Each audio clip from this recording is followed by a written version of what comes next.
Hello दोस्तों, कैसे हैं आप लोग। स्वागत है आप सभी लोगों का आप सभी के अपने चैनल सपोर्टिंग आप फार्मेसी में।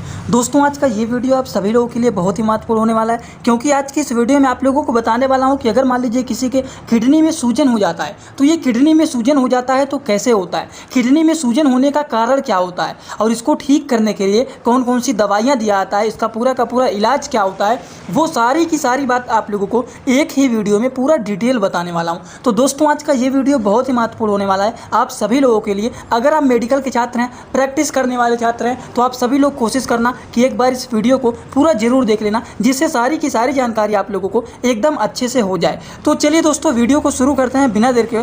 लेकिन स्टार्ट करने से पहले एक महत्वपूर्ण सूचना ये है कि सपोर्टिंग ऑफ फार्मेसी के इस चैनल पर ये वीडियो बनाया जाता है केवल और केवल मेडिकल छात्रों के नॉलेज के लिए। कोई भी दवा अपने से ना इस्तेमाल करें बिना डॉक्टर के सलाह के। शुरुआत करते हैं दोस्तों। सबसे पहले हम लोग जानेंगे कि ये किडनी में सूजन हो जाता है, तो किडनी में सूजन होने का कारण क्या होता है, आखिरकार लोगों को किडनी में सूजन क्यों हो जाता है, इसका मेन कारण क्या होता है। तो चलिए इसके बारे में एक एक करके समझते हैं। दोस्तों, किडनी में सूजन होने के बहुत सारे कारण होते हैं।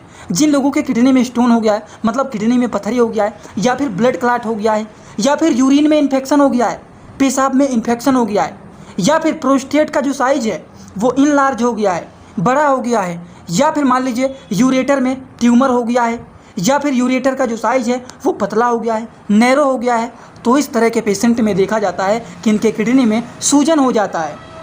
तो वही बात आप लोगों को मैं बता रहा था कि किडनी में सूजन होने के एक दो कारण नहीं, बहुत सारे कारण होते हैं। अब इनमें से कोई भी कारण हो सकता है जिसकी वजह से पेशेंट के यूरिन में, किडनी में सूजन हो गया है। जैसे कि यूरिन में इन्फेक्शन होने के कारण, किडनी स्टोन होने के कारण, ब्लड क्लॉट के कारण, कोई भी इनमें से कारण होगा जरूर जिसकी वजह से पेशेंट के क्या हो गया है, किडनी में सूजन हो गया। अब देखिए, अगर किसी किडनी में सूजन हो जाता है तो पेशेंट को कैसे पता चलेगा कि इनके किडनी में सूजन हुआ है कि नहीं हुआ है। तो वो लक्षण को देखता है और लक्षण को देख करके अनुमान लगाया जाता है। अब कोई भी व्यक्ति लक्षण देख करके तो नहीं ना बताएगा। अब उसको दिक्कत रहेगा तो वो सीधा सीधा डॉक्टर के पास जाएगा और डॉक्टर आपसे पूछेंगे कि आपके अंदर क्या क्या प्रॉब्लम देखा जा रहा है। तो आपके शरीर में जो जो लक्षण देखा जाएगा आप तुरंत डॉक्टर को बताएंगे कि हमारे शरीर में यही दिक्कत हो रहा है। यूरिनेशन के दौरान पेनफुल होता है, पेट में दर्द होता है, और भी बहुत सारे प्रॉब्लम होते हैं। जो जो दिक्कत आपको होगा वो सारी बात आप किसको बताएंगे, डॉक्टर को बताएंगे। तो क्या क्या लक्षण देखा जाता है अगर किसी के किडनी में सूजन हो गया है, तो चलिए जान लेते हैं। दोस्तों, अगर किसी के किडनी में सूजन हो जाता है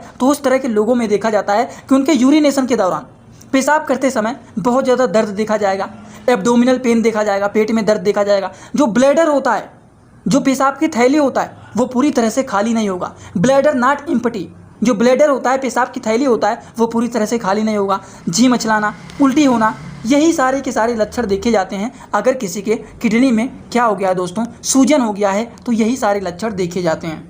लेकिन दोस्तों, बात यहाँ पर यह आता है कि अगर मान लीजिए किसी भी पेशेंट के शरीर के अंदर अगर मान लीजिए ये लक्षण दिख रहे हैं, यूरिनेशन के दौरान दर्द हो रहा है, पेट में दर्द हो रहा है, ब्लैडर लग रहा है, हमें पूरी तरह से हमारा पेशाब का थैली खाली नहीं हो रहा है, जी मचलाना, उल्टी होना, अगर ये लक्षण देखा जा रहा है तो क्या हम कंफर्म कह देंगे कि हाँ इनके किडनी में सूजन हुआ है? हम कंफर्म नहीं कर सकते हैं, बस अनुमान लगा सकते हैं कि हाँ लग रहा है इनके किडनी में सूजन हुआ है। तो इसको कंफर्म करने के लिए कि हाँ 100% इनके किडनी में सूजन हुआ है, इसको 100% जानने के लिए हम लोग करते हैं टेस्ट। तो इसको कंफर्म करने के लिए दोस्तों कौन कौन से डायग्नोसिस एंड टेस्ट कराए जाते हैं, चलिए हम लोग इसके बारे में जान लेते हैं। तो डायग्नोसिस एंड टेस्ट के बारे में अगर हम बात करें तो सबसे पहला जो टेस्ट होता है वो होता है ब्लड टेस्ट। तो ब्लड टेस्ट के माध्यम से आइडेंटिफाई किया जाता है कि क्या पेशेंट के किडनी में स्वेलिंग है, मतलब सूजन है या नहीं है।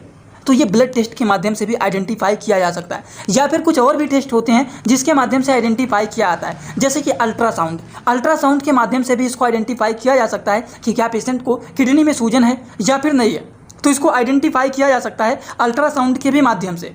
ब्लड टेस्ट के भी माध्यम से आइडेंटिफाई किया जा सकता है, अल्ट्रासाउंड के भी माध्यम से इसको आइडेंटिफाई किया जा सकता है। एक और भी टेस्ट होता है जिसको बोलते हैं किडनी बायोप्सी।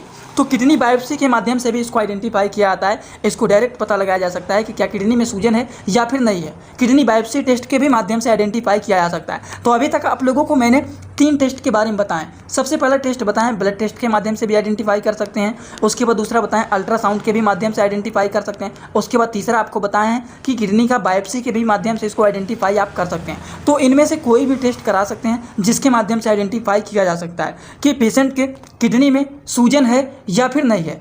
तो ये 3 टेस्ट आप लोगों को बता दिए हैं। अब चलिए, अगर मान लीजिए टेस्ट आपने कराया और कंफर्म हो गया 100% कि हाँ इनके किडनी में सूजन है, तो इसको ठीक करने के लिए इसका इलाज क्या होता है, इसको ठीक करने के लिए कौन कौन से मेडिसिन दिए जाते हैं। तो चलिए दोस्तों, अब हम बात करने जा रहे हैं सारी की सारी दवाइयों के बारे में कि इसको ठीक करने के लिए कौन कौन सी दवा दिया जाता है। तो चलिए एक एक करके सारी की सारी दवाइयों के बारे में हम लोग जानते हैं। दोस्तों इसी तरह से मैं आप सभी लोगों के लिए एक बुक बनाया हूं, जिस बुक का नाम है A to Z medicine book. ये जो दोस्तों बुक है ये टोटल 600 पेज का है, जिसमें आप लोगों को टोटल 46 चैप्टर मिल जाएंगे और साथ ही साथ आप लोगों को फ्री में पूरे बुक का 46 वीडियो लेक्चर भी मिल जाएगा हर एक चैप्टर का, जिसकी आप लोगों को मिल जाएगा मात्र 499 रुपए। ये बुक आप लोगों को PDF के फॉर्मेट में व्हाट्सएप पर मिलेगा, जो कि आप कैसे लेंगे इसी वीडियो के कमेंट बॉक्स में जाएंगे, वहां पर एक लिंक मिल जाएगा। जब आप उस लिंक पर क्लिक करेंगे तो डायरेक्ट आप व्हाट्सएप पर पहुंचेंगे, उसी नंबर पर आपको पेमेंट करना है, वहीं पर आपको बुक और पूरे बुक का वीडियो लेक्चर भी मिल जाएगा। जो लोग लेना चाहते हैं ले सकते हैं, जो लोग प्रैक्टिस करने वाले छात्र हैं जरूर इस बुक को परचेज करें, जिसमें हजारों प्रकार की दवाइयों का नॉलेज आपको मिल जाए। दोस्तों सबसे पहला जो मेडिसिन है इसका नाम बहुत बड़ा है,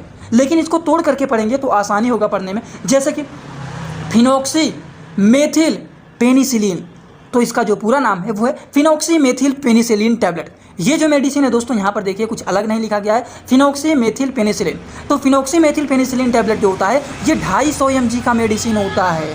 तो ये फिनॉक्सी मेथिल पेनिसिलिन जो टैबलेट होता है ये 250 mg का मेडिसिन होता है। ये क्या होता है दोस्तों, ये एक प्रकार का एंटीबायोटिक टैबलेट होता है, जो कि ये बैक्टीरियल इन्फेक्शन को किल करने का काम करता है।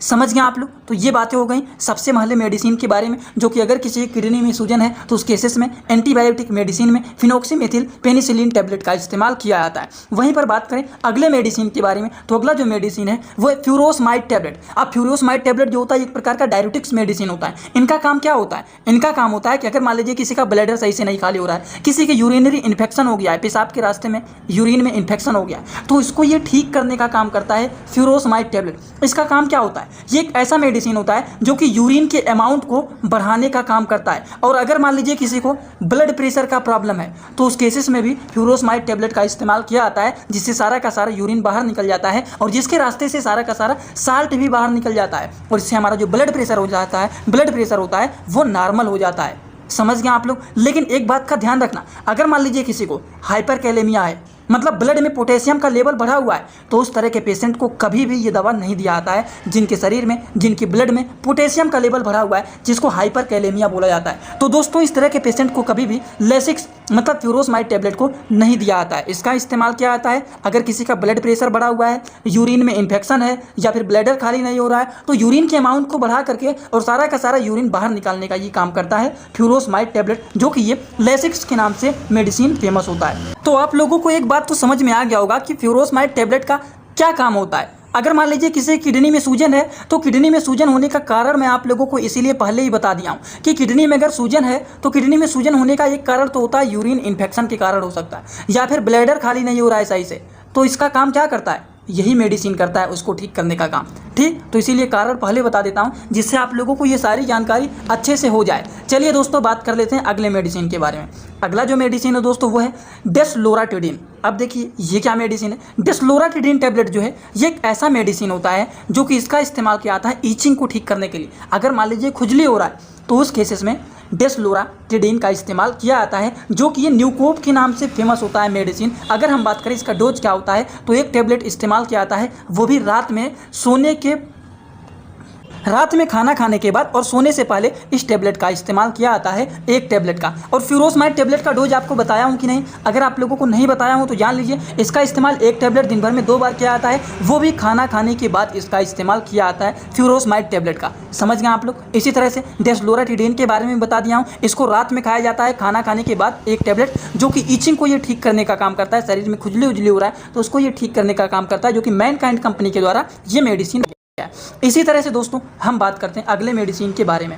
दोस्तों जो अगला मेडिसिन है वो एम्लोडिपिन टैबलेट। और आप सभी लोगों को पता है कि एम्लोडिपिन टैबलेट का काम क्या होता है। जिस पेशेंट को ब्लड प्रेशर का प्रॉब्लम रहता है, ब्लड प्रेशर अगर मान लीजिए बढ़ा हुआ है, तो उस तरह के पेशेंट को एम्लोडिपिन बेसिलेट टैबलेट को दिया जाता है, जो कि एम्लोवास के नाम से फेमस होता है। समझ गए आप लोग। तो ब्लड प्रेशर अगर किसी का बढ़ा हुआ है तो उस तरह के पेशेंट को एम्लोडिपिन बेसिलेट टैबलेट को दिया जाता है। अगर हम बात करें इनका डोज क्या होता है, तो एक टैबलेट दिन भर में केवल और केवल 1 बार दिया जाता है, वो भी खाना खाने के बाद दिया जाता है। और इस तरह के पेशेंट को बोला जाता है साल्ट, नमक एकदम ना के बराबर कम खाएं, जिससे हमारा ब्लड प्रेशर जो है वो क्या रहे, नॉर्मल रहे। ये बात समझ में आया ना आप लोगों को? तो चलिए इसी तरह से हम बात कर लेते हैं अगले मेडिसिन के बारे में। अगला जो मेडिसिन है उसी के साथ मिला करके ओमेप्राजोल कैप्सूल को भी दे दिया जाता है, जिससे अगर मान लीजिए आपने दवा खाया या फिर वैसे ही आपके पेट में इरिटेशन होने लगा, आपके पेट में गैस बन गया, आपका पेट खराब हो गया, तो उस तरह के पेशेंट को उसी में मिला करके गैस की दवाइयों को भी दे दिया जाता है, ओमी कैप्सूल को, जिसमें ओमेप्राजोल गैस्ट्रो रेसिस्टेंट के नाम से फेमस होता है। तो इसका काम क्या होता है ओमी का? ओमेप्राजोल कैप्सूल जो होता है, पेट में इरिटेशन हो रहा है, पेट में गैस बना हुआ है, पेट खराब है, तो उस तरह के पेशेंट को दिया जाता है। दोस्तों ये ओमी कैप्सूल का डोज क्या होता है? तो इसका डोज होता है 1 कैप्सूल दिन भर में 2 से 3 बार दिया जा सकता है। वो भी इसको खाना खाने के पहले भी ले सकते हैं और खाना खाने के बाद भी ले सकते हैं। अगर खाना खाने के पहले लेंगे तो आधा घंटे पहले, खाना खाने के आधा घंटे पहले इसको लिया जाता है। इसी तरह से अगर मान लीजिए किसी को किडनी में सूजन हो गया है, उनको जी मचला रहा है, जिसको नोजिया बोलते हैं, वोमिटिंग जैसा हो रहा है, मतलब जी मचला रहा है, उल्टी हो रहा है, तो उस तरह के पेशेंट को डोमपेरिडोन दिया जाता है। डोमपेरिडोन देखिए ये मेडिसिन है आपका एसोप्राजोल डोमपेरिडोन सस्टेन रिलीज कैप्सूल, जो कि इजोबोन डीएसआर के नाम से भी जाना जाता है। अगर हम बात करें इसका काम क्या होता है, तो ये मेडिसिन जी मचलाना, उल्टी होना, इसको ये रोकने का काम करता है। समझ गए आप लोग? इनका डोज क्या होता है? 1 कैप्सूल दिन भर में 2 से 3 बार दिया जाता है, वो भी खाना खाने के बाद इसको दिया जाता है। आई होप ये भी आपको समझ में आ गया होगा। तो ये दोस्तों सारी की सारी जो दवाइयाँ हैं इनका इस्तेमाल किया जाता है अगर किसी किडनी में सूजन हो गया है, तो उस सूजन को ठीक करने के लिए पेशेंट के कंडीशन को देखते हुए कि पेशेंट के अंदर क्या क्या सिम्टम देखा जा रहा है, उनके अंदर क्या क्या लक्षण देखा जा रहा है, और उसी लक्षणों को देख करके पेशेंट को आराम दिलवाया जाता है। समझ गए आप लोग एकदम अच्छे से? तो दोस्तों आज का वीडियो यहीं पर होता है कंप्लीट। अगर आप लोगों को ये सारी बात एकदम अच्छे से समझ में आया हो तो सीधा सीधा सभी लोग कमेंट बॉक्स में आइए और अपना फीडबैक जरूर दीजिए कि आज का वीडियो आप लोगों को कैसा लगा। अगर समझ में आया है तो भी बताइए, ना समझ में आया हो तो भी बताइए। जाने से पहले एक बात और बता देता हूं, जो लोग हमसे इंस्टाग्राम में जुड़ना चाहते हैं वो लोग भी जुड़ सकते हैं। जुड़ने के लिए सर्च करिए सपोर्टिंग आप फार्मेसी, जो चैनल का पूरा नाम है। सर्च करते ही आपको चैनल मिल जाएगा, आप लोग हमें वहां पर फॉलो करके और आप सभी लोग हमसे वहां पर जुड़ सकते हैं। तो चलिए दोस्तों आज का वीडियो यहीं पर होता है complete. Thanks for watching, like comment share and subscribe this channel.